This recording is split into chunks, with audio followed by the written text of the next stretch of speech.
Hello, everybody. What's going on? Police in New Jersey say they have identified the woman who they claim jumped a fence to try to pet a tiger at the zoo. Bridgeton police say charges were signed against 24-year-old That seems like a really nice, friendly tiger. Zaire Dennis of Millville, New Jersey, for defiant trespassing. They had released this video of the incident. Dude, that would literally be worth it to pet a tiger. Just get a trespassing charge? Yes, this is the real Vegan Gains.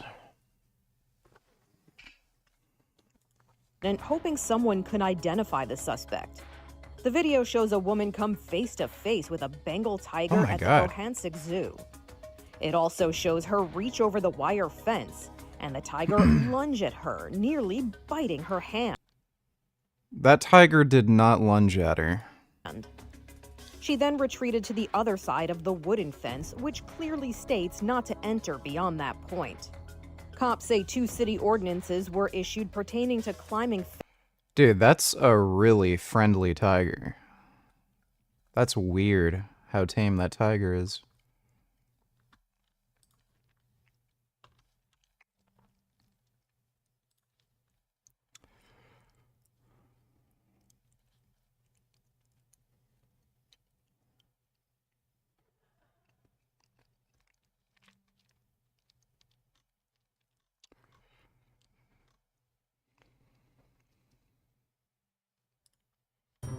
Whenever someone comes to the till, they're surprised to see their cashier is a dog.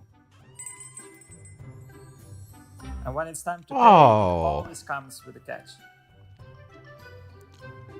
That's nice. Wow. Major has been coming with me to work for 7 years. And every morning, climbs behind the counter, waiting for his first customer. That's amazing.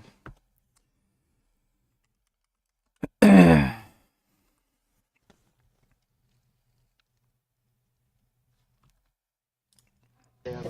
yeah, I like this one. Thank you. This rabbit looks a lot like Chungus. And with tax, your total comes to $129.94. Thank you. Oh. We're supposed to hand the card to her. She just passes it back. So anything you give to her, she'll give it back to you. Oh. She has a right to left system. Isn't that crazy? Yeah. Little vertical here. Wow. All right. That's a good rabbit. Here we go. Pass that on back. Oh my goodness. Wow. Here comes your sales receipt. That's awesome. And your credit receipt. Oh my god. One more. That is cool. That's a really good rabbit.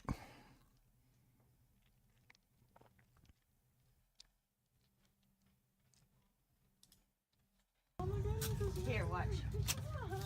Ready? Put your hand right over here. Hand this out, bud. Oh my god. Get in your hand. That's a good rabbit.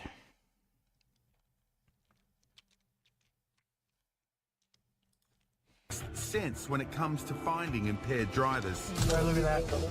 And at an RBT lineup in Newcastle, They're going to get that? 7. You want to come in? one moment's hesitation puts this driver under the spotlight. Bring him in. Just push him down the end. Just pulled up short. But with multiple units on standby, there's nowhere to run. Evening, driver. Yeah, my name's Andrew Gilmore of Newcastle Highway Patrol. Have you had anything to drink this evening? I have. How many drinks have you had today, sir?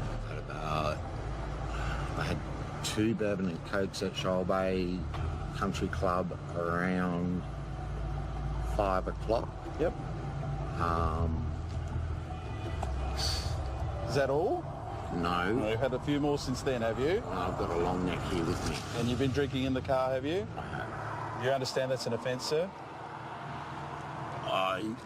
Only if I'm over, isn't it? No, you're not allowed to drink any alcohol in a motor vehicle whatsoever. It's an offence. So where's the long neck? Yeah. How much of that have you had? Pull it out. It's nearly half gone. That's from Anna Bay. Damien bought a long neck mixer of bourbon and cola to keep him company on the 3-hour drive to Sydney. So you're drinking Woodstock bourbon whilst you're driving? That's not real good, is it? And that's just topping up on what he had at the club. When was your last sip? Probably about 15 minutes ago. Is that the only other bourbon that you've consumed apart from the 2 at Shoal Bay? Yeah. All right. Having already...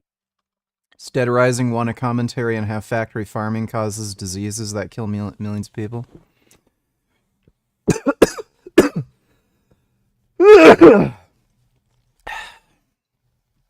I don't think so.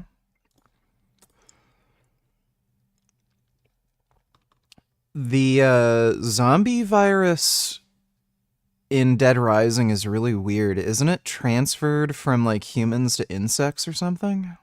He admitted to drinking whilst driving. Damien is put straight on the tube. What I need to do, put your lips right around and blow. No. Not hard. Nice and steady. All right. Yep. Just pretend you're blowing up a balloon, but just nice and steady. You don't have to blow the actual backside out of it, okay? And lips around, blow. Keep going, keep going, keep going, keep going, keep going. Thank you, that's fine. Officer Gilmore's gut instinct is that Damien will blow over. And the result shocks everyone. Here that he might be very well trying to make a U-turn to turn around and head the other way, but really had nowhere to go in the end. Damien's moment He of blew indecision 0. may have been down to the bourbon he was necking on his 200k trip back to Sydney. And lips around, blow. Keep going, keep going, keep going, keep going, keep going. Thank you, that's fine. Damien's long journey home could now come to a screeching halt. Or maybe not. How can that be? That's what I don't understand. But definitely showing up 0. Regardless of the 0 results, Officer Gilmore is not impressed. Why would you drink and drive? I'm going to Sydney, so I just thought... But why would you drink alcohol whilst you're driving?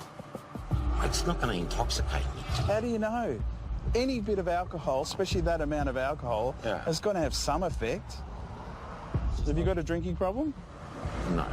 I dropped my daughter Dude, Australia is just so fucked. at Anna Bay and the bottle shop was there. I thought, oh, I just have a bourbon on my way to Sydney. All right. Suspicious the breathalyzer might be faulty, Officer Gilmore isn't taking any chances. I have to apologise, but I'm going to have to retest you. I believe that the machine that I've got, there might be something wrong with it, okay? I like the first reading. Well, I can understand that. Look, what I need you to do, lips around Same again. and blow nice and steady. Go ahead now, blow. Keep going, keep going, keep going. Stop now, thank you. This second test should set the record straight. No, it's all fine. Can you just hop out of the car for me, please?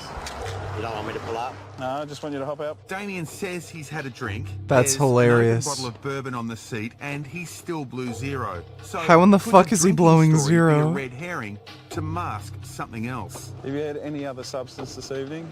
Nope. Nothing at all? Nope. It's just I'm looking at your eyes and they just don't look right to me. Mate, I'm fine. I just drove from Sydney to Newcastle.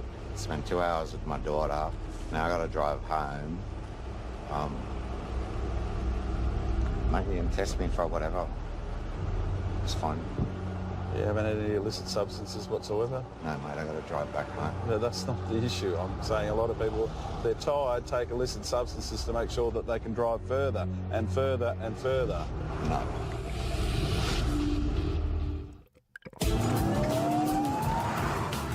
In Newcastle, there's a possibility that he might have been under influence of something else. So therefore, it's always better to be safe than sorry. I don't want to put another person on the road that might be affected by some illicit drug and then put, our families in. Bamboosis donated $2. They are so pillow. Let me see. Oh my god. Those are some good manatees. Wow, very pillow-like. Oh. Oh my goodness. Oh. She having a nap on the ground? Manatees are really weird. Restricted video. Apparently I can't watch that one. There's a goat! Why is there a goat? Hi! Hey, buddy! Are you a nice goat? I don't have food, goat! Oh my god! There's a fucking llama! What is going on? This is That's hilarious.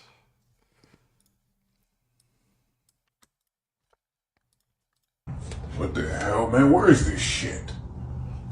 Hey, have you seen the coconut oil? Oh, my fault, man. Here you go, brother. Thanks, man. I've been looking for this all day. Hey, man. Why is the word virgin crossed out? Huh? You said what? The word virgin on this bottle of coconut oil is crossed out. Why? That's not very funny. The animals were good, though. Thanks for the donation, Bamboosis. Jalen donated $2. Will humanity ever leave religion or too good of a cope? I'm sure eventually. Like, it's probably going to take a long-ass fucking time, though. Thanks for the donation, Jalen. Untitled donated $2. Did you ever get pressed living in the hood or in Toronto? I don't know what you mean by that, but thanks for the donation, Untitled. In jeopardy on the road. You haven't had any illicit substances whatsoever? No, mate, I gotta drive back home. No, that's not the issue. I'm saying a lot of people, they're tired, take illicit substances to make sure that they can drive further and further and further. No. Just over here, thinking. Just walk up here. Can you do me a favour? Just walk right across to those officers in a straight line and then turn around and come back for me, thank you. In the absence of a drug testing kit, police put Damien through his paces, the old-fashioned way. All right. Just take your finger and point, close your eyes and try and point it into your nose. All right. Dodo donated $2. Look at this amazing clean roads in China built by the People's Liberation Army.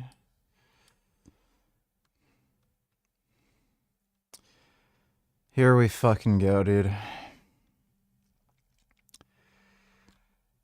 Is this,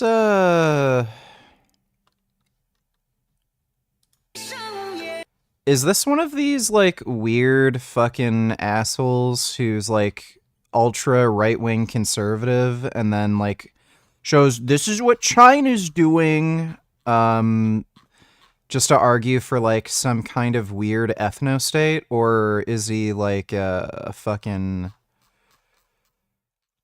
like, actual communist? So I'm getting the sense that he's just a communist.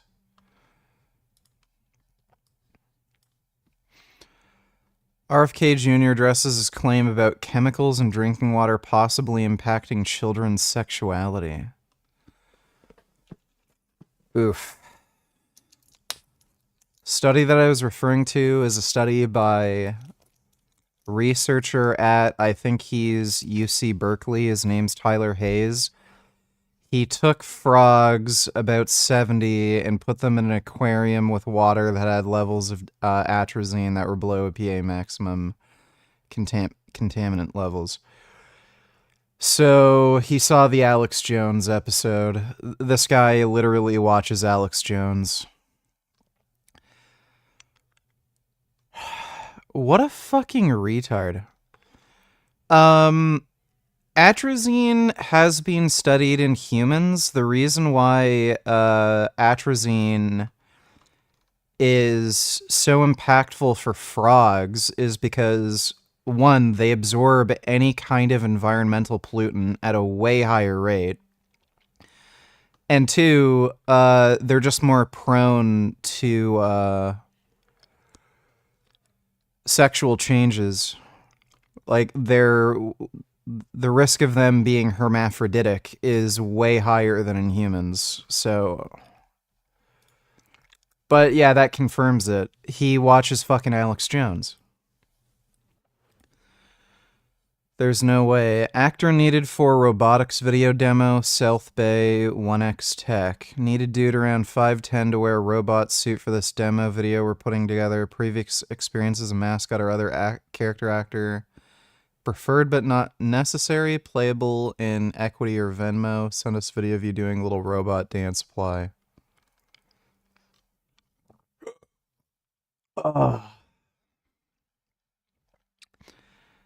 Well, that makes sense. Thanks for the donation, Dodo. VG, go to India, donated $2.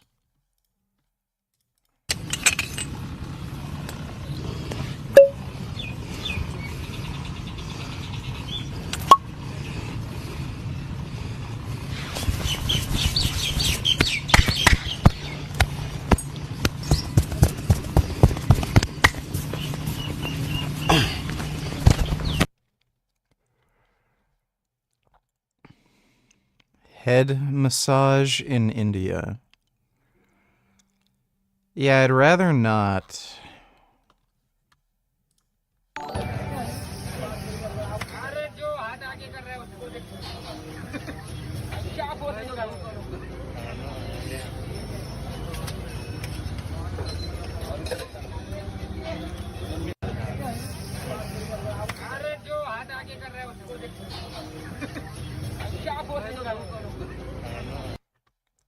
That looks gross.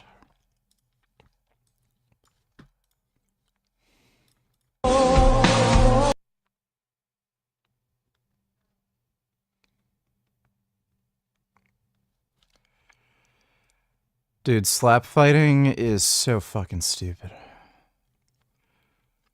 Thanks for the donation, though. VG, go to India. Dodo donate tellers, oh my god, scroll down, watch the video.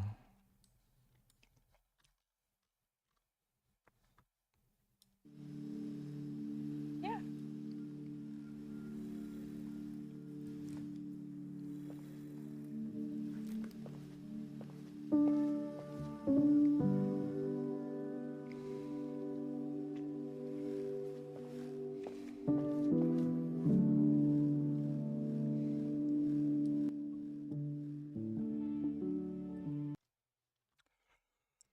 Yeah, so that's all fake. What happens if you have another episode like we saw during the debate?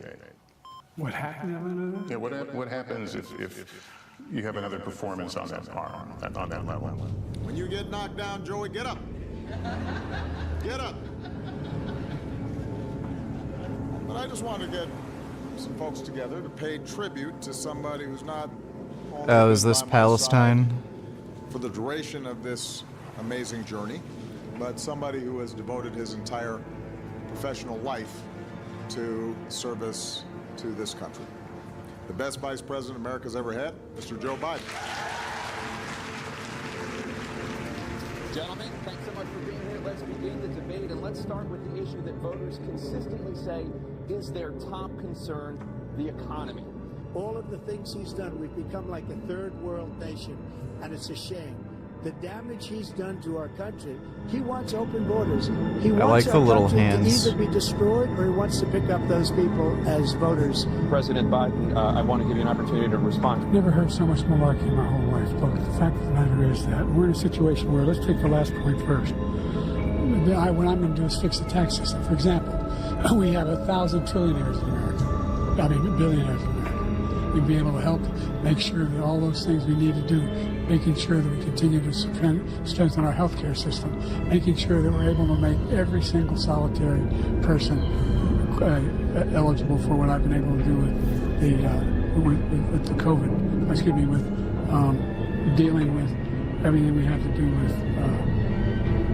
Look, if we finally beat Medicare. Thank you, President Trump. He's right. He did beat Medicare. He beat it to death, and he's destroying Medicare. So he's willing to, as we say, rip the baby out of the womb in the 9th month and kill the baby. So, Joe, I am pleased to award our nation's highest civilian honor, the Presidential Medal of Freedom, with distinction, to my brother, Joseph Robinette Biden, Jr. President Trump? I really don't know what he said at the end of their sentence. I don't think he knows what he said either. Look, he gets paid by China. He's a Manchurian candidate. He gets money from China. My son is not a loser. He's not a sucker. You're a sucker. You're the loser. I think my plane rides with Jeffrey Epstein, I took 2 plane rides with him.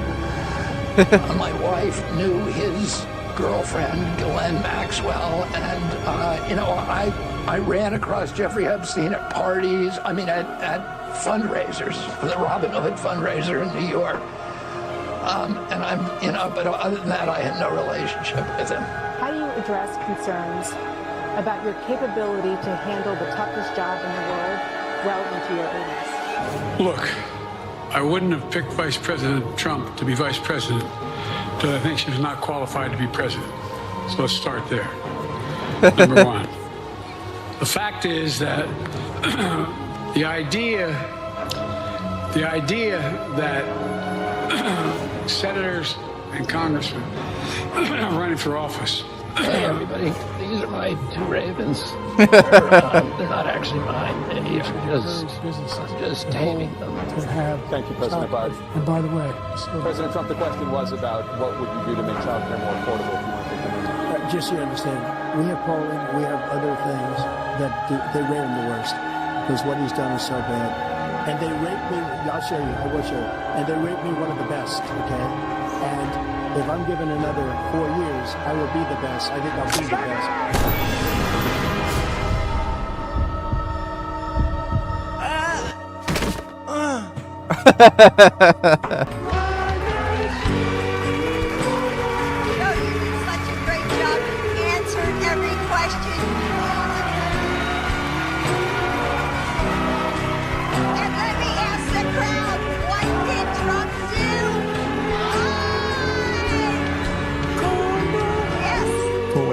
The doctors told me that, and I said, why is there so much blood? He said, it's the ears, they bleed more. So we learned something. Are you a racist? Do you hate Mexicans? And they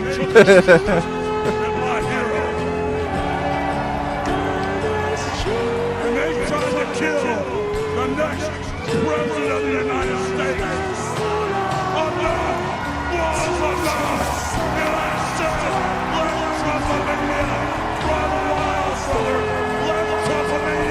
rule again. Let Trump make America great again.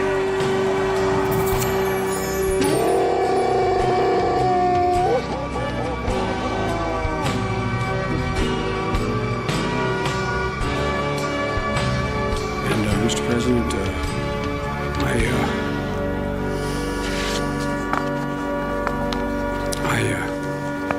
I'm indebted to you. I'm indebted to your friendship.